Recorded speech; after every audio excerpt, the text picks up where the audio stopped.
بارے میں کلپ چلا ہے ابھی. ایک صاحب نے ڈراپ شپنگ کو پروموٹ کرنے کے لیے، ایک تو یہ بات خوب اچھی طرح سمجھ لو، آج کل نا آپ کا کلپ وائرل اس وقت تک نہیں ہوگا جب تک آپ اپنے کلپ میں 2-4 گالیاں مولویوں کے لیے نہ نکالو. آپ اس کے بغیر آپ کا کلپ چلتا ہی نہیں ہے. لوگ کہتے ہیں فلاں ہمارا نام لگا کے اتنے اپنے کلپ چلا رہا ہے، حالانکہ وہ ہمارا نام لگا کے چلا رہا ہوتا ہے. جھوٹ وہ بول رہا ہوتا ہے، بدنام کس کو کر رہا ہوتا ہے؟ دوسرے کو کر رہا ہوتا ہے. مثال کے طور پر میں یہ سوشل میڈیا پہ بڑے مشہور ہیں، فرض کریں میں نے کہا یہ دیکھو میرا نام لگا کے اپنے کلپ کو وائرل کر رہے ہیں. حالانکہ میرا مقصد یہ ہوگا کہ میں اس کا نام استعمال کروں تاکہ اس بہانے میرا یہ والا کلپ کیا ہو جائے، وائرل ہو جائے. اب لوگوں میں اتنی سینس نہیں ہوتی کہ ابے بھائی جو کام یہ کر رہا ہے، الزام تم کس پہ لگا رہے ہو؟ تم اس پہ لگا رہے ہو، حالانکہ اصل میں یہ چالاکی کر رہا ہے. لیکن یہ اتنا مکار اور اتنا چالاک ہے کہ اس کا مقصد تھا کہ میں مارکیٹ سے، میڈیا کی دنیا سے چونکہ شارٹ ہو گیا ہوں تو اب میں نے اپنے آپ کو وائرل کیسے کرنا ہے. تو بھائی کسی مشہور پہ کوئی الزام لگاؤ. اب الزام مل نہیں رہا تو یہ الزام لگا دو کہ یہ مشہور میرا نام استعمال کر کے مشہور ہو رہا ہے. ٹھیک ہے نا؟ چالاکی سمجھ رہے ہیں؟ ہوشیاری سمجھ میں آ رہی ہے؟ نہیں آ رہی میرا خیال ہے. تو ایک صاحب ہیں، وہ ڈراپ شپنگ کے حوالے سے انہوں نے کلپ بنایا میرے خلاف. سبھی علماء کے خلاف بنایا، میرے کیا. اس میں کہا ان علماء کو ڈراپ شپنگ کا کچھ پتا نہیں ہے، یہ گھروں میں بیٹھے ہیں، مسجدوں میں بیٹھے ہیں، مدرسوں میں بیٹھے ہیں، اور ڈراپ شپنگ کو انہوں نے حرام کہہ دیا. اور پھر میرا نام لیا کہ 2014 میں مفتی طارق مسعود صاحب نے یوٹیوب کو حرام کہا، جس کی وجہ سے میرا اپنا چینل میں نے بند کر دیا. 2015 میں ان کا اپنا چینل بنا تو انہوں نے جائز کر دیا. تو یہ مولوی لوگ جب اپنے چکر میں ہوتے ہیں تو یوں کرتے ہیں اور فلانا، اور نیچے لوگوں نے اس کو نا لو یو اور پھول اور وغیرہ وغیرہ. کسی کو یہ میں دیکھ رہا تھا درجنوں کمنٹس میں کوئی ایک کمنٹس ہو جو اس سے مطالبہ کر لے کہ یہ جو تم نے مفتی طارق مسعود پہ الزام لگایا ہے اس کی کوئی ثبوت، کوئی دلیل کہ 2014 میں حرام کیا، 2015 میں حلال کر دیا. اور ڈراپ شپنگ کو ناجائز کہتے ہیں یہ لوگ. ان کو ڈراپ شپنگ کا کوئی پتا ہے ہی نہیں. اس میں بہت سارے الزامات ہیں.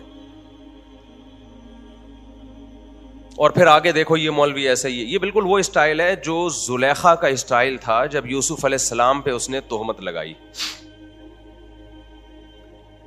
زلیخا بند کمرے میں یوسف علیہ السلام کو زنا کی دعوت دیتی ہے. ایسا ہی ہے نا؟ ہمارے پاس جو اللہ کا کلام پہنچا وہ جھوٹا نہیں ہو سکتا. اس میں جو اللہ نے ہمیں خبر دی، جو نیوز تھی ہمارے پاس، وہ کیا تھی کہ کوشش کس نے کی ہے بدکاری کی؟ بول لو نا بھائی. زلیخا نے. یوسف علیہ السلام کا جگر تھا، ینگ، جوان اور انتہائی خوبصورت عورت. عزیز مصر کی بیوی کوئی بدصورت نہیں ہوگی، اور مصر کا حسن تو ویسے ہی مشہور ہے. کنوارے بھی ہیں، بہت طاقتور بھی ہیں. وَلَقَدْ هَمَّتْ بِهِ وَهَمَّ بِهَا. قرآن کہتا ہے وسوسوں کی حد تک یا جذبات جو یوسف علیہ السلام کے دل میں بھی پیدا ہوئے. جوان تھے، رغبت پیدا ہوئی،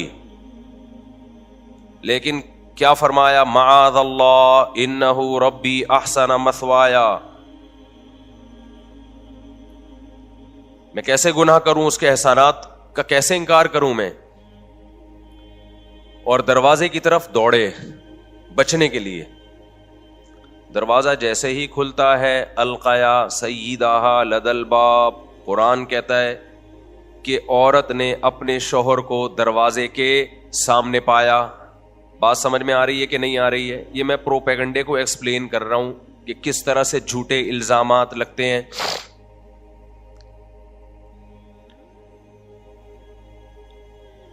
الفیا سیدہا لدى الباب.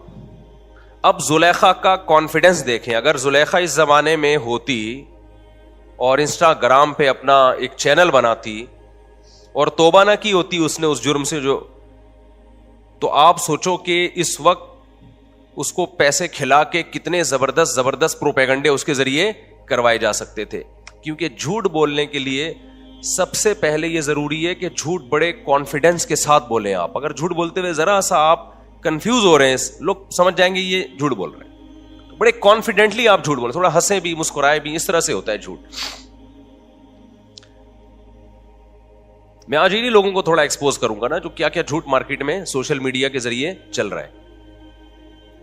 اور ہر دوسرا تیسرا کلپ یا تو ملک کے خلاف آئے گا, کنٹری کے خلاف, یا مولویوں کے خلاف. اس کا مطلب مولوی اور ملک میں کوئی مناسبت ہے, کچھ مناسبت ہے پاکستان میں اور مولویوں میں. لہذا دونوں کی پوری دنیا واٹ لگانا چاہتی ہے کہ نہ یہ ملک رہے نہ مولوی رہے. ان کو پتا ہے کہ اس ملک کو بچانے والا طبقہ صرف مذہبی ہے, باقیوں کی توندیں بھری ہوئی ہیں, ان کو کوئی شوق نہیں ہے, صرف مذہبی طبقہ ہے جو جانے دے گا اس کے لیے. مذہب کو ہٹا دے تو کیا بچے گا ہمارے پاس؟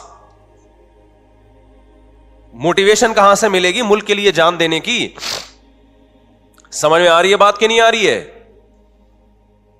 اور پھر الزام دیکھو, چاند پہ چلے گئے, وہ مولوی یہ کر رہا ہے, وہ چاند پہ چلے گئے. مولوی نے تمہیں چاند پہ جانے سے روکا ہے یار, تم اپنی یونیورسٹیوں کا حال تو دیکھو جا کے. میں واحد بچہ تھا اسکول میں جو مولوی کا بچہ تھا. میرے والد صاحب حافظ قرآن تھے, ویسے تو پاکستان نیوی میں, لیکن نماز بھی پڑھایا کرتے تھے, مسجد کے امام بھی تھے. میں واحد تھا جو نقل نہیں کرتا تھا. میرے ابا نے بتایا ہوتا ہے حرام ہے اسلام میں, اور سارے پھرے موٹے موٹے لے کے حل کر رہے ہوتے تھے. کراچی کے اسکولوں کی بات کر رہا ہوں. ایک خیر تھی مولوی جو تمہیں کرپشن سے روک رہا تھا, اس کے بھی تم خلاف ہو گئے. تو وہ جو ڈراپ شپنگ کے حوالے سے محترم نے کلپ میں کہا, اور یہ میں ایک شخص پہ رد کرنا مقصد نہیں ہے, یوٹیوب اور فیس بک کی دنیا میں ایسے بیسیوں لوگ بھرے ہوئے ہیں, بیسیوں لوگوں سے یہ ایپس بھری ہوئی ہیں. تو انہوں نے کہا ڈراپ شپنگ کو ان مفتیوں نے حرام قرار دیا. پہلا جھوٹ یہ کہ ڈراپ شپنگ مفتیوں نے حرام قرار نہیں دیا ہے. ڈراپ شپنگ حلال ہے, کچھ پابندیاں لگائی ہیں کہ شرعن ان پابندیوں کے بغیر آپ کوئی بزنس بھی نہیں کر سکتے, ڈراپ شپنگ ہو یا کوئی بھی ہو. ایک قبضے سے پہلے آگے مال بیچنا اسلام میں جائز بولو نہیں ہے. یہ صحیح حدیث ہے اس بارے میں, لا تبع ما لیس عندک. رسول اللہ صلی اللہ علیہ وسلم نے فرمایا جو چیز ابھی تمہارے پاس ہے ہی نہیں, جس کے تم مالک ہی نہیں ہو, اس کو آگے نہیں بیچ سکتے. آپ لوگ چاہتے ہو جوئے سٹے لوگوں میں پروموٹ کر کے نوٹ چھاپو, جب مولوی اس میں رکاوٹ بنتا ہے, حالانکہ مولوی کو اس میں کوئی فائدہ نہیں ہے رکاوٹ بننے کا, وہ حق بیان کرتا ہے, تو بجائے اس کے کہ آپ جوئے اور سٹے کے بازار کو ختم کرو, آپ بتاؤ اس سے پیسے کی جو رولنگ ہوگی, جو پیسہ سوسائٹی میں گھومے گا, یہ نیچرل ہوگا کیا؟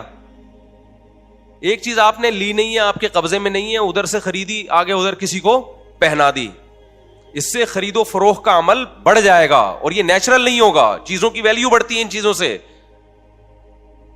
ہمارے پیغمبر نے پابندی لگا دی ہمارے اوپر کہ جب تک قبضہ نہیں ہے, صرف ملکیت میں داخل ہونا بھی کافی نہیں ہے, جب تک کوئی چیز آپ کے زمان اور رزق میں نہیں آ جاتی آپ اس کو آگے نہیں بیچ سکتے. دلیل دی حضرت عثمان جاتے تھے اور کمیشن پتہ نہیں کیا کیا فضول نہ, ایسے نہ کوئی سر نہ پیر. کمیشن ایجنٹ بننا ایک الگ چیز ہے. کمیشن ایجنٹ ضامن نہیں ہوتا, لیکن وہ ایک کی چیز دوسرے کو بکوا رہا ہوتا ہے, اس میں ضامن پھر وہ ہوتا ہے جو مالک ہو. میں ابھی مثال سے سمجھاتا ہوں اس کو, یہ تو میرا ٹاپک نہیں ہے ڈراپ شپنگ, لیکن میں ابھی بتاتا ہوں کہ مولویوں کو بہت کچھ پتا ہے الحمدللہ, آپ سے زیادہ پتا ہے ڈراپ شپنگ کا. یہ کہتے ہیں مدرسے میں رہتے ہیں اور مسجد میں رہتے ہیں اور ان کو کیا پتا. یہ بالکل ایسے ہی ہے جیسے ایک ڈاکٹر میڈیکل کالج میں رہتا ہے, اپنی کلینک میں رہتا ہے, اس کو لوگوں کے علاج کا کیا پتا. تو علاج کا تو پتہ ہی اس کو ہوگا جب میڈیکل کالج میں رہے گا اور کلینک میں رہے گا. تو مدرسے میں جو رہے گا تو مسائل وہی آتے ہیں, وہی تحقیق کرے گا. انشورنس کیا ہے, سود کیا ہے, حلال کیا ہے, حرام کیا ہے, اس کو تو تحقیق کا موقع ملے گا. وہاں تاجر آتے ہیں مسائل پوچھنے کے لیے, ڈاکٹرز آتے ہیں مسائل پوچھنے کے لیے. ہر مدرسے کی بات نہیں کر رہا, وہ مدارس جہاں دارالافتاء ہے, جہاں فتویٰ